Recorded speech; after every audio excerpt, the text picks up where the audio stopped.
morning today. Got a lot of good sun. Starting to cool down. Crop's starting to do real good. Starting to get some nice buds in the crop. You can see that nice purple plant back there. We'll talk about that later. Anyways, there's some things I want to discuss. There's things that were brought to my attention, over the past few days throughout this whole new incident with Kyle Rittenhouse and, going up and shooting the place up and all that jazz. It always reminds me of, all the situations and experiences I've been through in the military and in the civilian world. With Klansmen, Skinheads, you name it. But we don't ever see these guys jumping up to take arms to defend people from the Klan, to defend people from the Skinheads. Never have I in the history of my lifetime, or prior to that, have I heard or seen any of these right-wing militia guys go take up arms to protect anybody but the cops or other right-wingers or whatever you want to call it. I'm sorry, I have a hard time saying right-wingers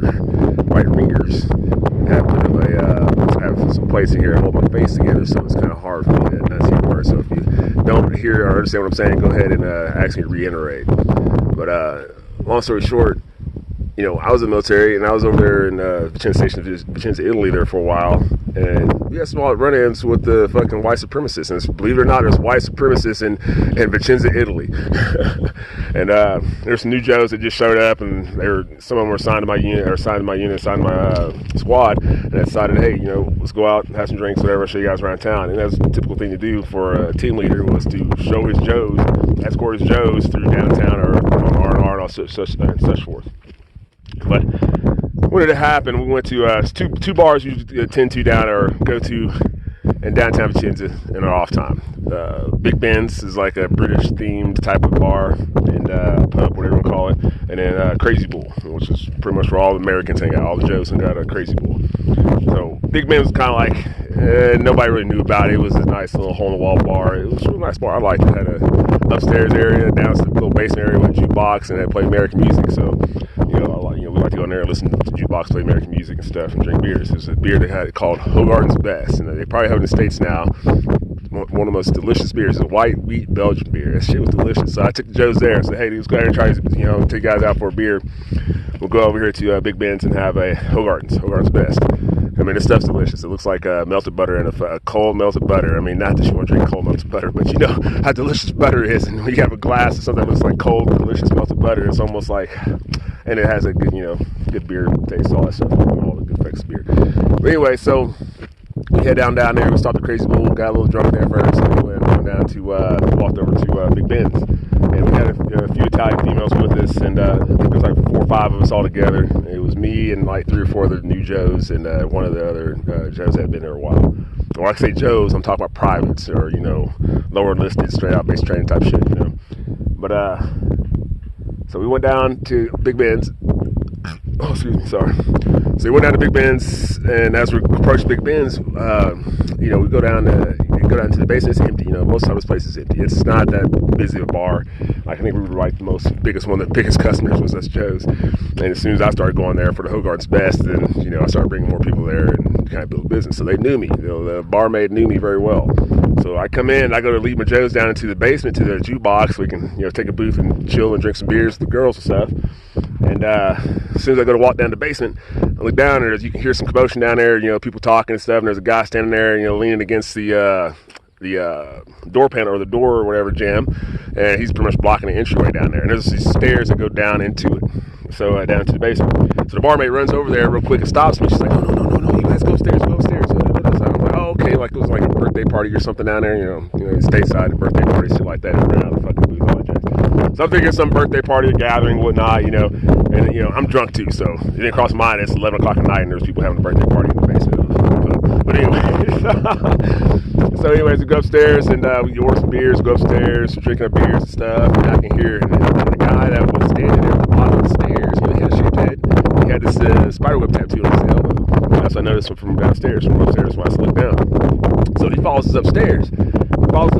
And I looked over and I'm sitting there talking to the girls and talking to the Joes and stuff and chit-chatting and bullshitting. And I look over and I see this guy just standing there mugging me. I mean, he has arms crossed like this, and he was just sitting there like, just pissed, just looking at me, just mugging me. You know how it is when you're a young Joe, when you're drunk, you're at a fucking bar, and somebody's trying to fucking start an altercation. about to be some fucking drama. So this guy's sitting there staring at me. Just won't stop mugging me. It's fucking, obviously want to have altercations. So I go ahead and inform the judge, like, hey, dude, he's going to finish your beers. And, this guy like he's going to start some shit. And I can hear commotion outside. I go, listen, I say, look at the door. And they had these shutter-like window doors. So open the shutter doors, look out, and sure shit, there's 30 of them out there. 30 plus fucking skinheads or white supremacists, whatever you want to call it, standing outside with fucking big beds waiting for us to leave. So I go ahead and finish my beer off, explain to them, okay, this is what we're going to do. We start making a contingency plan because you can't just go out there half-cocked. So I said, okay, guys, we're going to go down here, finish your beer, just walk outside nonchalantly. They start some shit, be prepared to start fighting. Just be prepared to start fucking brawling. And if they bring out weapons, be prepared to disengage. Just be prepared to run, So we have females with us, so I don't want to see the females get beat up or anything like that, because of course I'm pissed off because these females, these kind of females, these white fucking Joes are with the black fucking leader, or with the black soldier, or black. I'm sorry, I was considered the leader of that group at that time. So we go to leave. The same skinhead dude that was sitting there mugging me upstairs, he's standing right there by the door talking to another guy.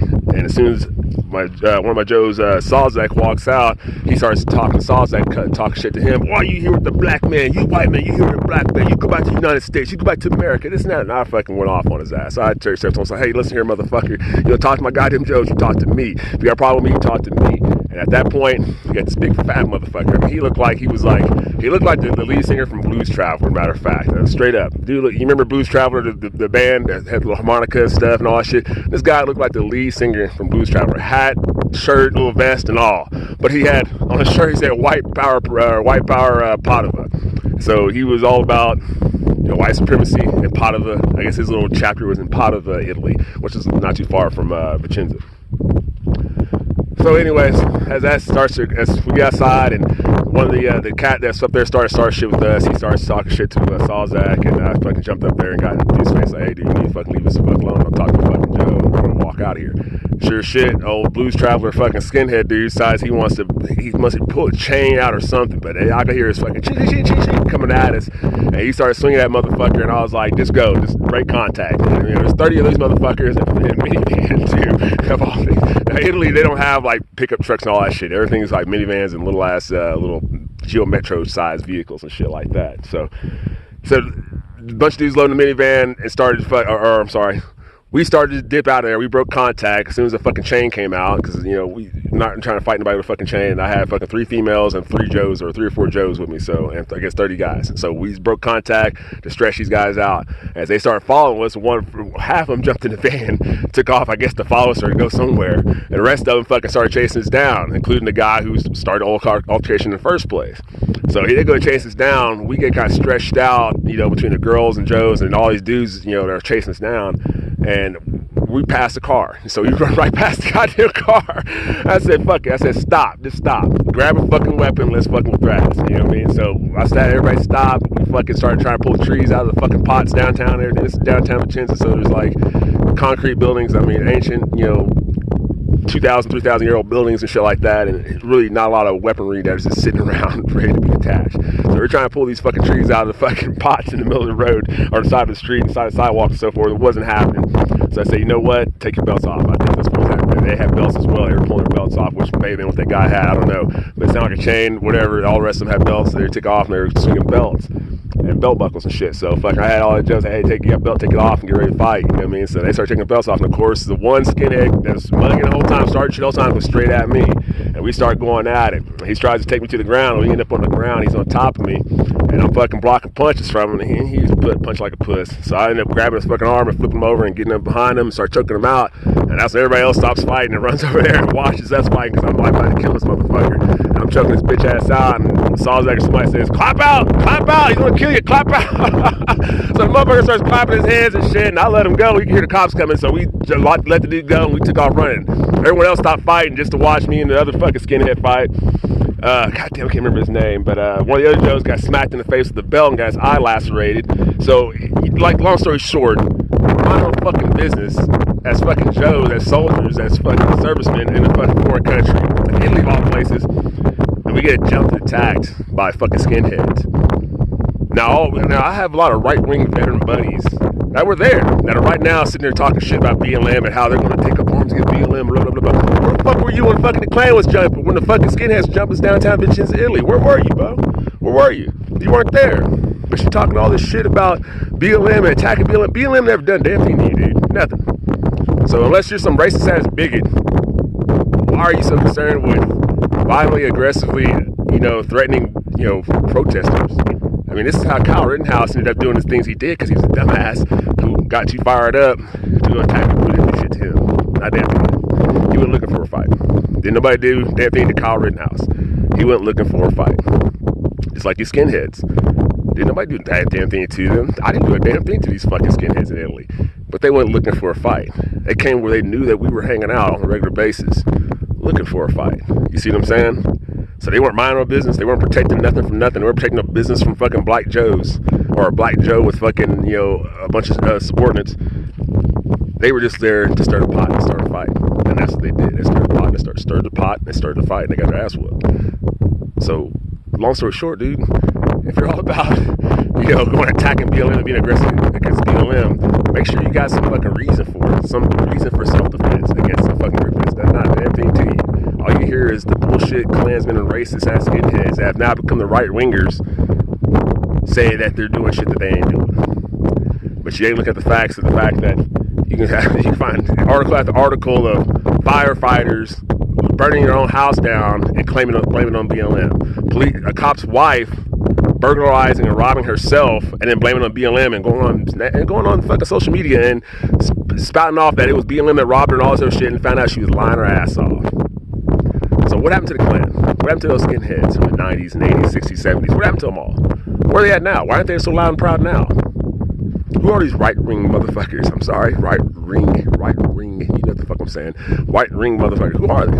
Where'd they come from? Where'd they all of a sudden sprout out from? So the Klan and the skinheads have kind of quietly disappeared, and all these right-wing nuts have all popped up. They ain't about protecting nobody from the Klan or the skinheads. They aren't about fucking going back and finding all these fucking Klansmen and skinheads and, racist individuals who perpetrated lynchings, who perpetrated rapes, who perpetrated murders since the fucking 60s, 70s, 80s, and 90s. They're not going to find those cats and track them down and fucking bring them to justice, are they? Those cats are still roaming around. All those same people for the past 100 years that have been lynching and looting and fucking destroying black communities and killing black folks, just based on race, are still moving around, still walking around, still living their lives, still running shit. No, none of them have ever been prosecuted. But a lot of you motherfuckers are willing to take up arms and chase down protesters that are protesting the fact that none of these people are prosecuted and that they're still out there actively doing things that they've been doing for the past 120 years. So long story short, if you're so against BLM, then what's your stance on the Klan? What's your stance on skinheads? Why aren't you taking up arms against the Klan and skinheads? Because they were here and doing terroristic shit long before BLM and everything ever came about. Long before the actions or supposed actions of BLM with burning whatever cars and buildings and shit like that came about. The Klan, the skinheads, neo-Nazis, they were all doing this shit long before that. But where were you then? Why aren't you here now? And why aren't you trying to address that shit now? And why wait till now to address any of this shit? Why wait till now when the Klan and the skinheads been doing this whole fucking time? And people have been complaining about it this whole time, and you've been denying their claims. So now they're protesting, and now you want to kill them as protesters? Reevaluate who the fuck you are. You're now. So call yourself a veteran, freedom fighter, defender of America, defender of our country. Our country is not a Napa Auto Parts. Our country is not a fucking TJ Maxx. Our country is our people. Without people, you have no country. If you don't care for the people in this country, then you move around, bud. Go find another country where the TJ Maxx and the Napa Auto Parts are the people and they're more important than people's lives. If all lives matter, start protecting those lives instead of TJ Maxx and Napa Auto Parts. As a modern mountain man, I acquire golden gems on a regular basis. And like I said before, if you like and subscribe to our videos, we're going to give away an ounce of gold and a 30+ karat aquamarine gem. The only way you're going to win is by clicking that like button and subscribing to our channel.